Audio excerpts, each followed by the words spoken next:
अलैकुम वियस औज़ु बिल्लाहि मिनश शैतानिर रजीम बिस्मिल्लाहिर रहमानिर रहीम अल्लाहुम्मा सल्लि अला मुहम्मदिन व अला आलि मुहम्मद कमा सल्लैता अला इब्राहीम व अला आलि इब्राहीम इन्नका हमीदुम मजीद अल्लाहुम्मा बारिक अला मुहम्मदिन व अला आलि मुहम्मद कमा बारकता अला इब्राहीम व अला आलि इब्राहीम इन्नका हमीदुम मजीद। औज़ु बिल्लाहि मिनश शैतानिर रजीम बिस्मिल्लाहिर रहमानिर रहीम। बुर्ज दिल्लो जिसे एक्यूरस कहा जाता है, उसके हवाले से पेट कीपिंग के बारे में है।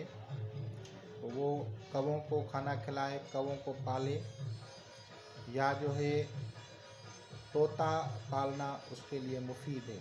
तोता छोटे तोते हों या बड़े हों, लेकिन अगर सब्ज़ हों, सब्ज़ रंग के परिंदे, सब्ज़ रंग के तोते, ये उनके लिए मुफीद हैं।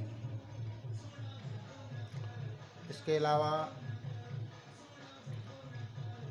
पीले कलर के परिंदे या नारंगी कलर के परिंदे भी उनके लिए मुफीद हैं।